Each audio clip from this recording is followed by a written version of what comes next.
फ़ितरे के हवाले से ये सवाल किया जाता है कि फ़ितरा किन अफराद पर वाजिब है, यानी कौन से अफराद, किन शराइत के हामिल अफराद हैं जो फ़ितरा देंगे उन पर वाजिब है।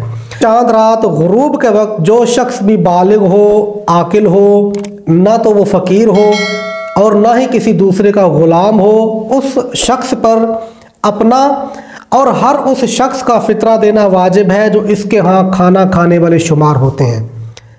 इन शरात की बिना पर इंसान पर फ़ितरा देना वाजिब है। और दूसरा सवाल ये किया जाता है कि फ़ितराने की मिकदार कितनी है, और फ़ितराने की मिकदार वही है जो सबको मालूम है, एक सा जो कि तकरीबन 3 किलोग्राम बनता है। अपने शहर में देखेगा कि उसके शहर में जो भी अजनास आम तौर पर इस्तेमाल की जाती हैं, जैसे गेहूँ है, आटा है, चावल वग़ैरह, इन चीज़ों में से कोई भी एक चीज़ फ़ितरे के तौर पर वो किसी फ़कीर को, मुस्तहक़ को दे सकता है।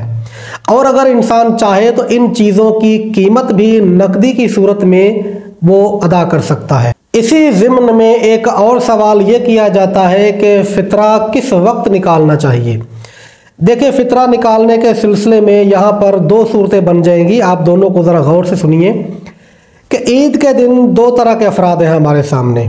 बाज़ वो लोग हैं जो ईद उल फ़ित्र की नमाज़ पढ़ते हैं और बाज़ वो हैं जो ईद उल फ़ित्र की नमाज़ नहीं पढ़ते।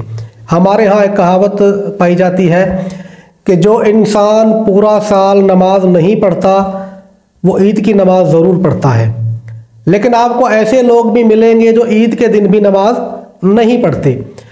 तो जो इंसान ईद के दिन ईद की नमाज अदा करना चाहता है उसके लिए एहतियात वाजिब ये है कि ईद की नमाज पढ़ने से पहले फ़ितरा अदा कर दे। लेकिन अगर जो इंसान ईद के दिन ईद की नमाज नहीं पढ़ना चाहता, ऐसे इंसान के लिए इजाज़त है कि वो ईद के दिन अज़ान ज़ोहर तक फ़ितराना देने में ताख़ीर कर सकता है।